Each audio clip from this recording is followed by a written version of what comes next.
attempted suicide multiple times and had miracles every time to save my life, from pastors to best friends to people that aren't even in the same state as me, making the right phone call and having. So would you say you struggle with depression? I was, yes, definitely. I can still see they creeping in every now and again. Yeah. Sometimes be subconsciously influenced by, your environment and other people in your life. My mom, I was around drugs ever since a child, so my mom and my stepdad and cousins, families, and friends were always doing it. Mm-hmm. Drinking, smoking weed, the list goes on, cocaine, etc. So, but in that atmosphere, I still made the personal choice to do it. From addiction and suicide to making an impact on others. I am super excited to be interviewing Daniel today. I actually did a Mentally Strong Method session with him a couple years ago, and we really brought up a lot of things around suicidality and addiction. And now he's not only recovered, but making an impact in other people's lives. So, Daniel, tell us a little bit about you as a professional, because I'll go deep with the other stuff, but let's start with, about your organization and what you're doing. Taking that survivor mentality and sharing it. Mm-hmm. The goal in life is to find out something that you're good at, and then the purpose of life is to share it. So that's what I'm doing now with Murff's Coaching Corner. I am connecting not just recovery and suicidality and the struggle of trauma and overcoming fears. I'm mixing in there movement, right? Building a program called Life in Motion. And that's where we ran into each other, at the Ninja Gym. Yeah. And movement has changed my life in so many different ways, not just from a physical standpoint, but building confidence within myself emotionally, and more confidence mentally, being able to handle different stressors and challenges in life, because there's always a curveball in life. There's a pothole to be hit, there's a job to be fired from, there's relationship troubles, there's challenges, and movement has given me a place to process it and a place to grow. And with this, I've built a connection that shortly after we talked and started sharing this idea, and it's grown quite a bit since then. Yeah, and there's a lot of research that movement helps release trauma. So many of us are in survival mode, and we're like holding on with death grips to our trauma, and allowing it to define us, and you're allowing movement to kind of help release it. Yeah, not the release inside just through the movement, but the camaraderie built and the bonds through the connection of the movement with others. So there's a special place, and you should read some of these testimonies, is that it's almost like brothers in arms, right? But you're in the gym, and you wouldn't believe the connections that are made, from not being able to do jumping jacks your first day to not being able to do 10 push-ups. And people are leaving the program with a place of self-love and a place of support. It's really cool. And the accountability side of things, too, right, really grows. Yeah, awesome. So, going backwards a little bit, when in your life do you feel like you wish you had more mental strength? Like you wish you knew what you know now? There's every day. Every day. Every day. And to answer the question, in the past, is to think about how that strength also comes with the awakening of knowing how things aren't so serious. Like they really don't have to be so serious. And happiness isn't something that's earned or delivered. It's something that is brought to the table rather than something to take away from it. Yeah. And I just want to stop you there, because I just was able to receive that, right? Like, when you're trying to grow a business, and even someone told you, oh, you're getting ready for your first million, and then you get this thing where everything is so serious. And so I was able to receive it, as you just said. It's not that serious. It's not that, we're blessed in this society that we're in. There are economical challenges, and left and right, and there's political views and bureaucracy throughout the interwebs, and however you want to look at this, it's all entangled, but perspective's everything. You can take your worst days and make them your best days. And through this experience, through things that I've experienced these past 3 years in my recovery, is life ain't here to make you happy. It's to wake you up.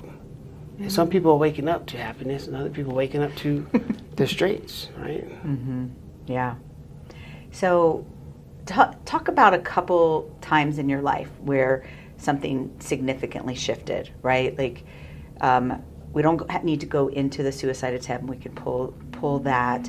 But after that, I know, the decision to get sober, like, what were those positive shifts that happened in your life? Man, there's so many to begin with. I really think about my sponsor one time sitting down with me. This is about a year after getting my feet wet and recovering, growing to be where I'm at now. And I've always had to struggle with self-love. I've always had this self-acceptance, from my sexuality to my vision and how I look to my false teeth. There's a lot of trying to be perfect involved and trying to bring something to the table, and I haven't been able to find it. And throughout so many years of my life, and that's part of what led to my addiction, and that's partly what led to my recovery, is trying which way to find out my value. And talking to my sponsor one day, he said, "Murph, you're always trying to do something to create some kind of self-love, to generate some kind of self-respect for yourself. What is it? Where does it come from?" And I'm trying to figure this out. I'm like, "Isn't everybody?" And he asked me a really important question that really changed my life. I'll never forget it. He's like, what would your dad do? What did your dad want from you? What if you were nothing and you failed at everything, and everything you tried was just a disaster, and maybe your life was too? How would your dad handle it?" And the answer was simple: he'd still love me. So why don't you love yourself like that, Murph? And I don't know. Yeah. Dad why? meaning your biological Yeah, father? yeah. Okay. So a lot of people don't have that strong, because that question could have backfired on somebody. Oh yeah, definitely.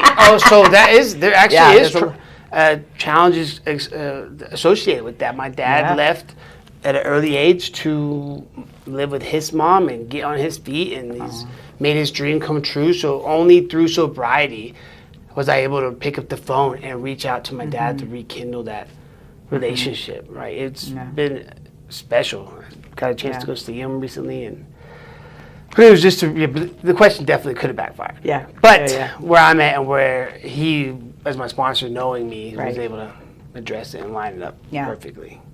And I don't remember the details. I remember a lot of trauma.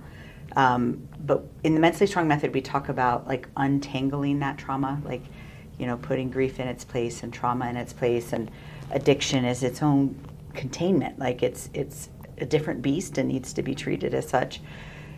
Tell me how you've, over the years in your recovery, like, untangled some of those things.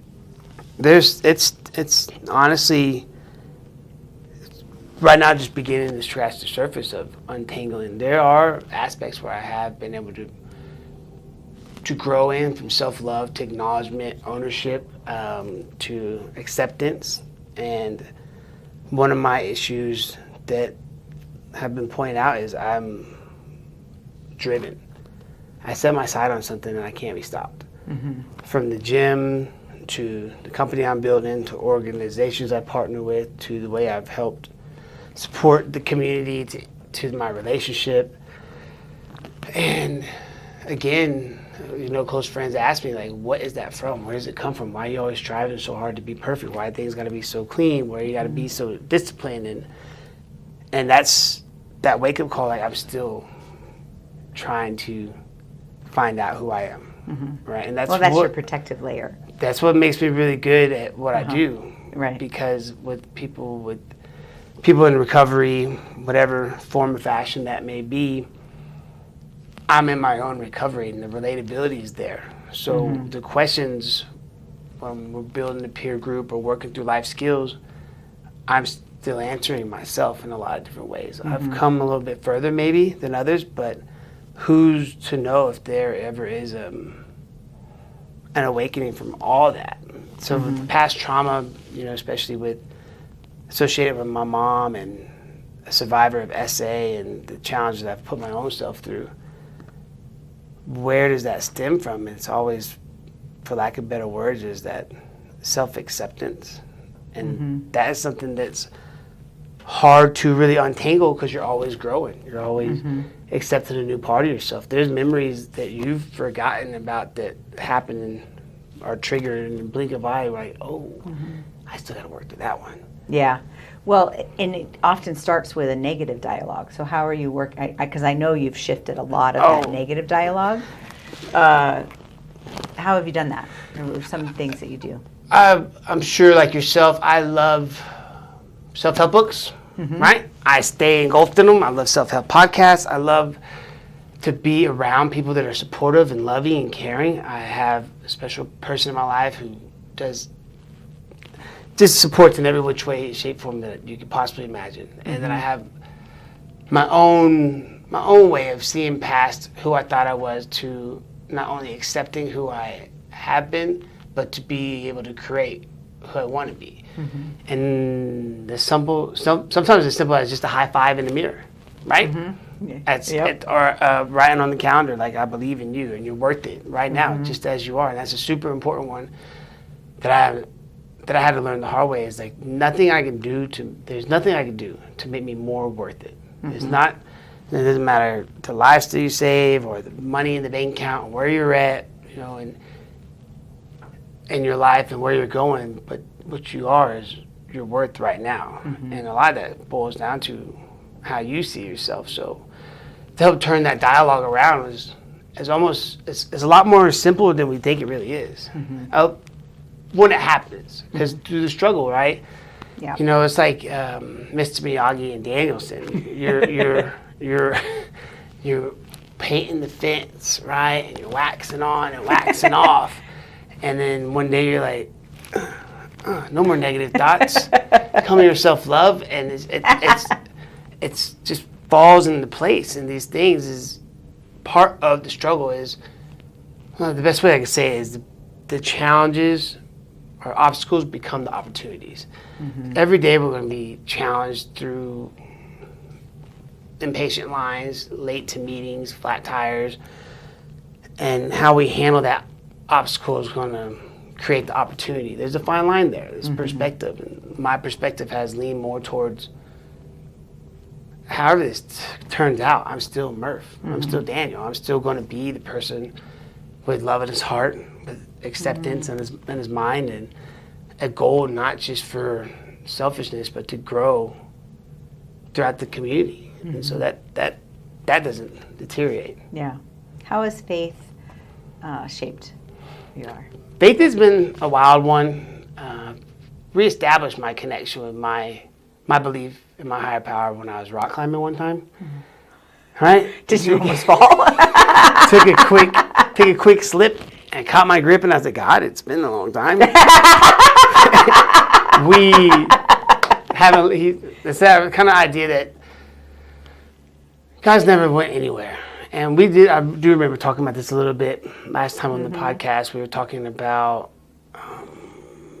letting go and how do we lay it out? Your higher power is, without your higher power, you can't do it on your own. There's a word I'm particularly looking for. It's not ringing a bell. But you have to let go. And we were a little bit back and forth on this, if I remember correctly. And you're like, it's hard for me to think about letting everything go to a higher power. And I agree with that too.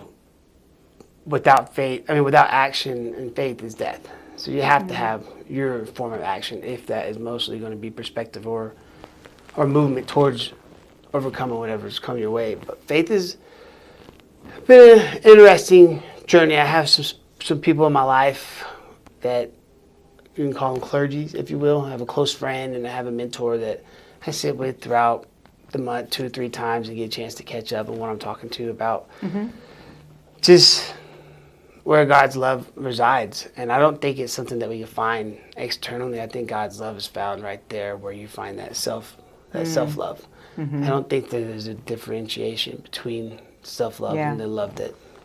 Well, and you often hear in 12-step is not my favorite, but you hear a lot about, kind of releasing that power. I don't typically assigned to that. Like, I think we have self-agency. I think Yeah. you're the one that chooses not to consume the products, the things that you're addicted to.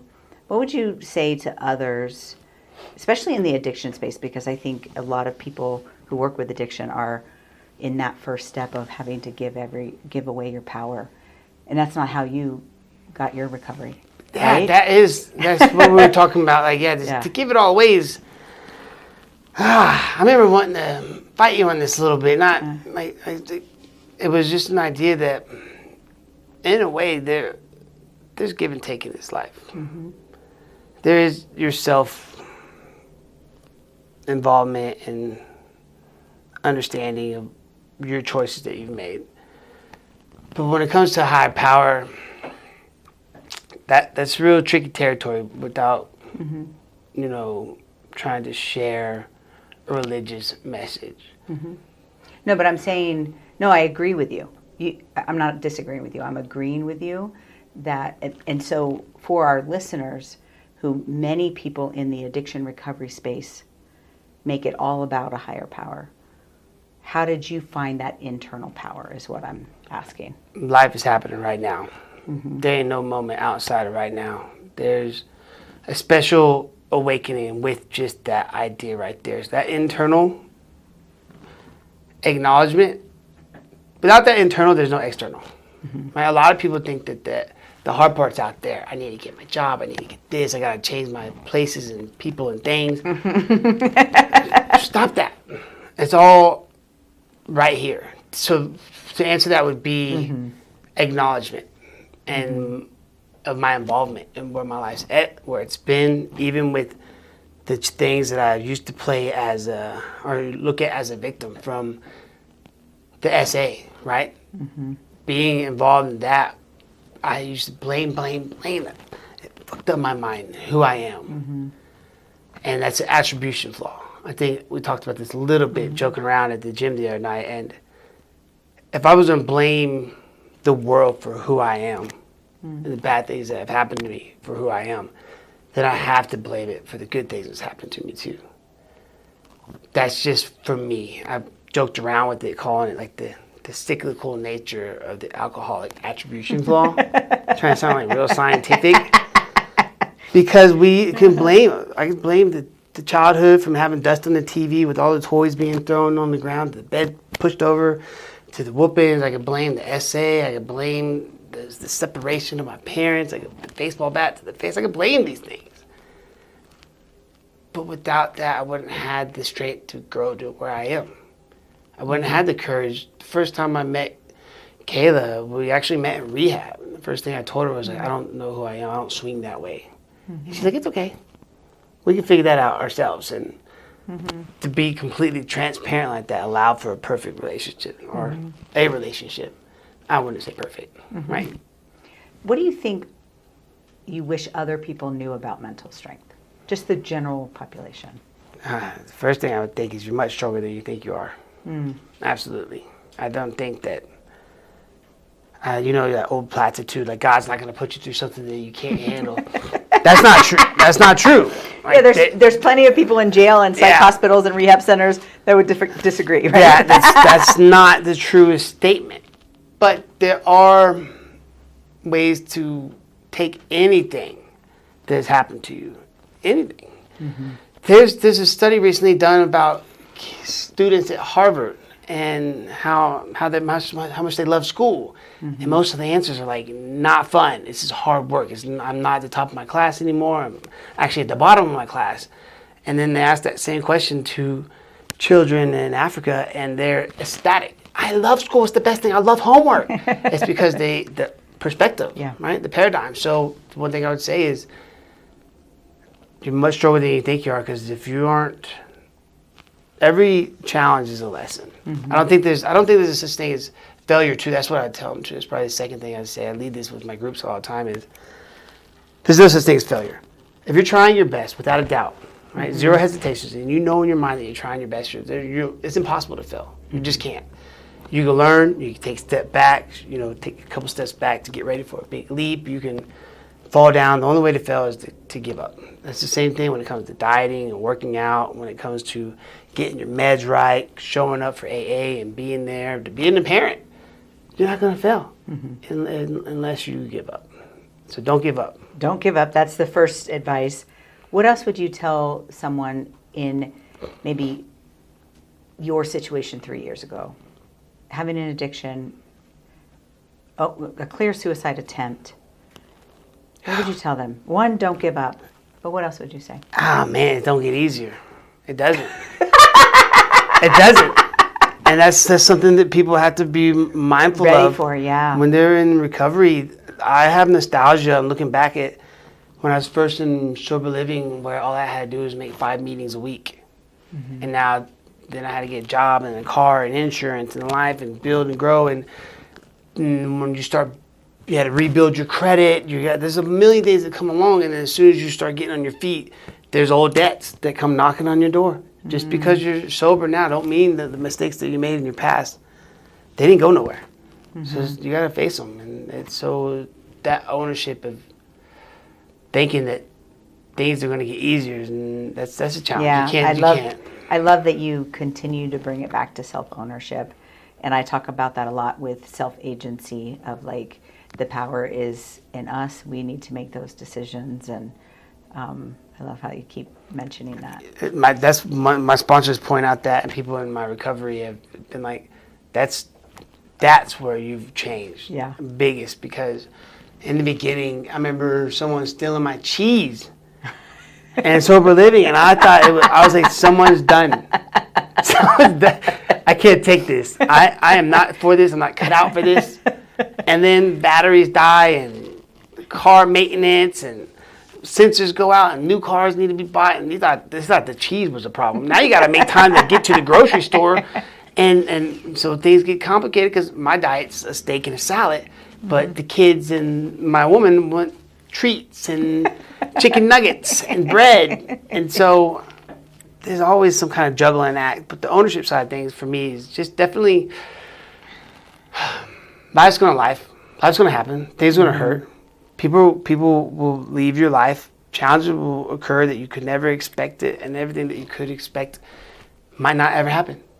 What are you going to do to change that? And there's things that you can't change, but you can change the way you view it. I think I shared last time that we might not be able to redefine our past, but we can redefine what it means to us. Take your story and what you've done with it and this organization and the power.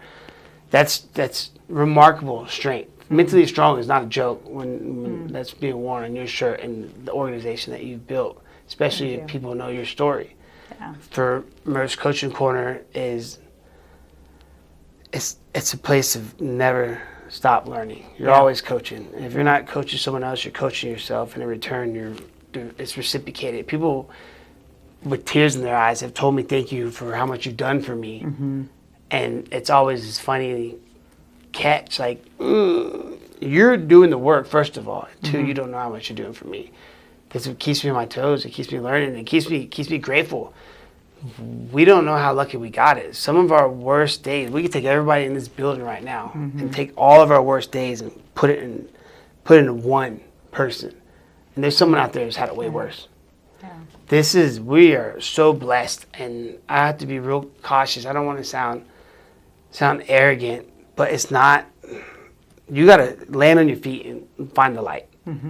The only way to fail is to go the other direction. And the only person that can make that decision is us. Yeah. Right? Love it. Last question. What are you currently learning? Man. Right now, the biggest thing I'm learning is to have faith in myself. So I've found the acceptance and the ownership, but the faith is stepping outside my world of comfort, because I've always had someone to look forward to help or to guide or to push or something to fall back on. And I'm taking a leap of faith right now where I'm at with my organization and in my relationship and the little things like these, potentially doing a Spartan race again, right? It takes some faith. And I have to remind myself that I made it this far. So I don't think I'm gonna let myself down anytime soon. Good job. Thank you. Thank you, dude. Yeah. That was perfect.